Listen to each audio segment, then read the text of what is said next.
Hello everyone, আসসালামু আলাইকুম। আশা করি সবাই ভালো আছেন। আরও একটি নতুন ভিডিও নিয়ে হাজির হলাম আজ আপনাদের সামনে।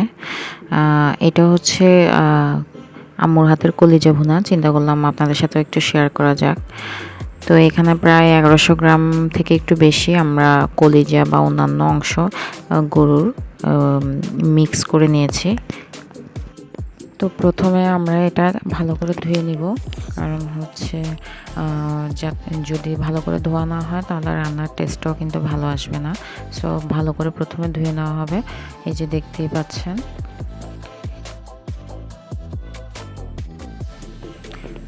তো এরপর এর মধ্যে 1.5 চা চামচ হলুদের গুঁড়া দিয়ে দিব।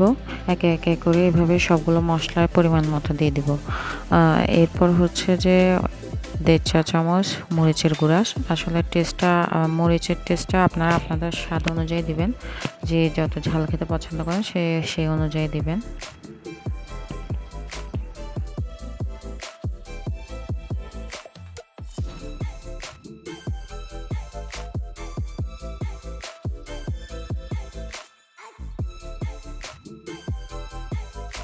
এরপর স্বাদ মতো লবণ,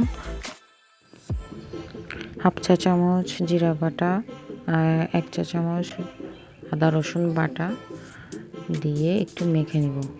এটা হচ্ছে প্রথমে আমরা কষানোর জন্য যে মশলাগুলো দেওয়া সেটা দিয়েছি। এরপর আবার আমরা এটা আরেকবার ভুনে নিব। তো এখন একটু মশলাগুলো মাখিয়ে ভালো করে চুলায় বসিয়ে দেব। তো এরপর আমরা এটা জাল দিয়ে, এই যে দেখতে পাচ্ছেন, আরেকটি বাটিতে নিয়ে নিচ্ছি। এখন চুলা আবার হাঁড়ি বসিয়ে দিলাম। এখানে কিছু অংশ সয়াবিন তেল এবং কিছু অংশ সরিষার তেল। আপনারা চাইলে শুধু সয়াবিন তেল দিয়েও করতে পারেন। তারপর হচ্ছে যে এখানে পেঁয়াজ কুচি দিয়ে দিচ্ছি পরিমাণ মতো। পেঁয়াজগুলো একটু হালকা ব্রাউন হওয়া পর্যন্ত ভেজে নেবেন। আর মশলা যত ভেজে নেওয়া যায় ততই স্বাদ ভালো আসে।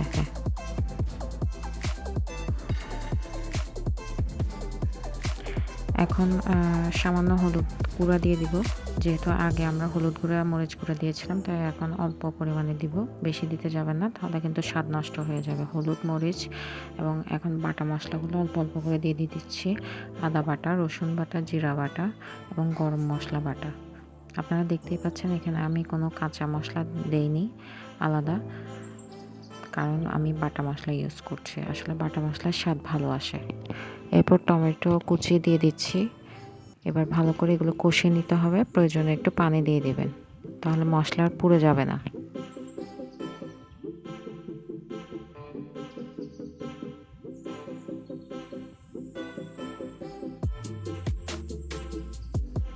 মশলা কষানো হয়ে গেলে এরপর একটু স্বাদ মতো লবণ দিয়ে দিব। যেহেতু আগেও আমরা লবণ দিয়েছি, তাই সাবধানে ব্যবহার করবেন। এরপর আমরা আগে থেকে চাল দেওয়া যে কলিজাগুলো ওগুলো দিয়ে দিচ্ছি, দেখতে পাচ্ছেন। এখন একটু নেড়ে চেড়ে কষানোতে আবার বসিয়ে দিব। চুলার আঁচ অবশ্যই মিডিয়ামে রাখবেন, হাই ফ্লেমে দিবেন না, তাহলে পুড়ে যাবে। অতিরিক্ত পানি দেওয়ার প্রয়োজন নেই, যেহেতু আমরা আগেই এগুলো সিদ্ধ করে রেখেছিলাম, ওখানে যথেষ্ট পরিমাণ পানি ছিল। ওই দিয়ে এটি সুন্দর সিদ্ধ হয়ে যাবে। একটু ভালোভাবে সিদ্ধ করেই নামিয়ে নিলেই হয়ে যাবে আমাদের কলিজা ভুনা। এটা দেখতেই পাচ্ছেন, এখন আমাদের কলিজার ভুনার উপরে সুন্দর একটা কালার এসেছে। ঝোল যে যার ইচ্ছে মতো রাখতে পারেন, কম বেশি।